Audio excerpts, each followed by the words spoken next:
और इसलिए जब आंकड़े 36.7% होती है तो आज की परिस्थिति में ये 34.5।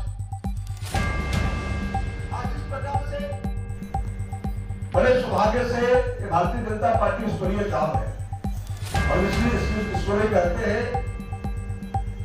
कि हमको देव दुर्लभ कार्यकर्ता इसमें प्राप्त होते हैं और इस तरह से हम 4 साल की गणना का अवतरण हुआ।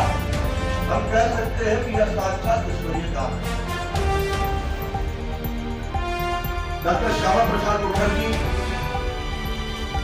पंडित दीनदयाल उपाध्याय सदृश हमारे नेतृत्व के साथ साथ हमारे आपके सामने रहे श्री अटल बिहारी वाजपेयी जी और आज नरेंद्र मोदी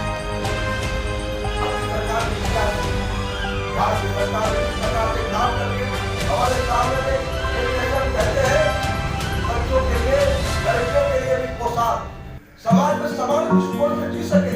पढ़ने के समय किस प्रकार की चुनौतियों से गुजरना पड़ता है गरीब माँ बाप के बच्चों को, उसकी पीड़ा को समझने का काम माननीय प्रधानमंत्री नरेंद्र भाई मोदी जी ने किया। दूसरा बिहार की सरकार भारतीय जनता पार्टी और गठबंधन ने करके दिखाया, उनको पोशाक योजना के तहत पोशाक देने का काम। उसके साथ ही साइकिल योजना चलाई। उसके अलावा एक किताब पुस्तक पढ़ने की व्यवस्था उनको आगे बढ़ाने के लिए 10,000 का पुरस्कार का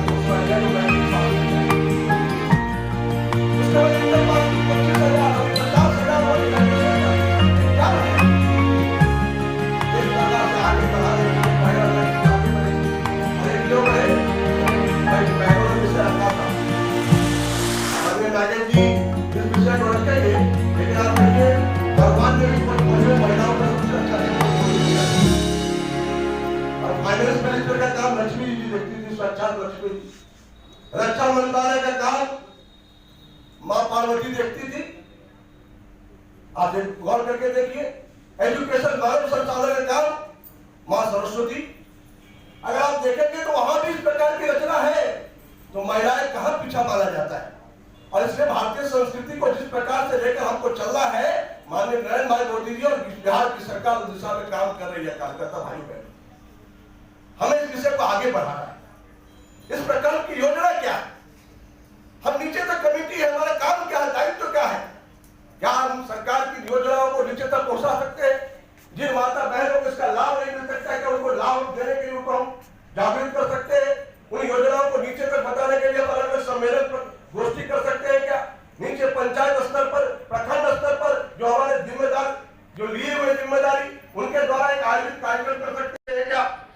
लगातार इस प्रकार की हम योजना अपने प्रकल्प के माध्यम से नीचे स्तर पर कैसे संगठन को हम सशक्त करेंगे और संगठन सशक्त होने के साथ साथ इन योजनाओं को नीचे तक पहुंचा करके हम वास्तविक लाभ से पहुंचा पाएंगे। तो निश्चित ये प्रधानमंत्री जी का ड्रीम प्रोजेक्ट है, बेटी बचाओ बेटी पढ़ाओ। ये हमारे यहाँ का प्रकल्प है और आज उसी की कार्य समिति जिसमें विभिन्न संगठनात्मक चर्चे होते हैं और संगठन की बातें और कैसे बेटियां सुरक्षित रहेंगी यहाँ हमारे प्रदेश में, हमारे देश में, उसके ऊपर चर्चा हुआ। और साथ साथ जिला से जितनी भी बेटी बचाओ बेटी पढ़ाओ की संयोजिका हैं, सह संयोजिका हैं, उनकी पूरी टीम है और यहाँ प्रदेश की पूरी टीम है, सब यहाँ आए थे।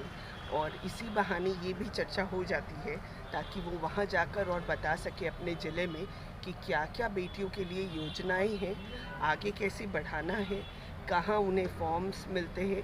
ये अलग अलग अपने अपने सत्र में, अपने अपने विषयों में हमारे जो वक्ता होते हैं उन बातों को रखते हैं, क्योंकि बेटी बचाओ बेटी पढ़ाओ एक बहुत बड़ा आज के दिन में, इस युग में भी मुद्दा है और हम भी एक बेटी ही है, तो इसलिए हम लोगों का इस ओर बहुत ध्यान रहता है और हम लोग इस